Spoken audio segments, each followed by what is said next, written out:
గ్రామాల్లో మద్యం దుకాణాలను బంద్ చేసి యువతను కాపాడాలని నల్గొండ జిల్లాలో మహిళలు నడుం బిగించారు. ఏపూర్ గ్రామంలో మహిళా సంఘాల ఆధ్వర్యంలో గ్రామంలో మద్యపానం, గంజాయి, డ్రగ్స్ నిషేధించాలని కోరుతూ ర్యాలీని నిర్వహించారు. గ్రామంలో బెల్ట్ షాపుల వల్ల యువత మద్యానికి బానిసవుతున్నారని, దాంతో చిన్న వయసులోనే మరణాలు జరుగుతున్నాయని అన్నారు. గ్రామంలో మద్యం అమ్మితే బెల్ట్ నిర్వాహకులకు ₹1,00,000 జరిమానా విధిస్తామని మహిళలు హెచ్చరించారు. తక్షణమే గ్రామాల్లో బెల్ట్ షాపులు నిషేధించాలని ప్రభుత్వాన్ని డిమాండ్ చేశారు.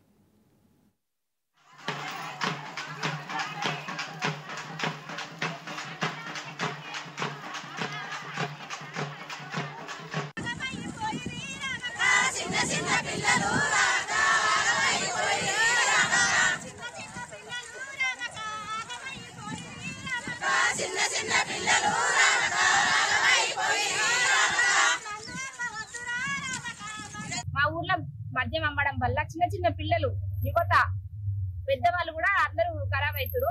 దాని వల్ల మేమందరం ఆడవాళ్ళము మహిళా సంఘం తరఫున కూడా మద్యం అమ్మొద్దు, మద్యాన్ని నిషేధించాలని ఈ నిర్ణయం తీసుకోవడం జరిగింది.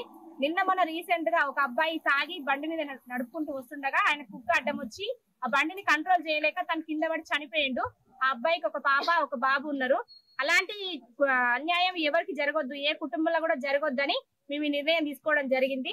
దయచేసి పెద్దలు, చిన్నలు అందరూ కూడా మాకు సహకరించి కలెక్టర్ వరకు కూడా మేము పోవడానికి సిద్ధంగా ఉన్నాం. మేము ఏదైనా చేయడానికి సిద్ధంగా ఉన్నాం. దయచేసి మా అందరికి సపోర్ట్ చేయండి.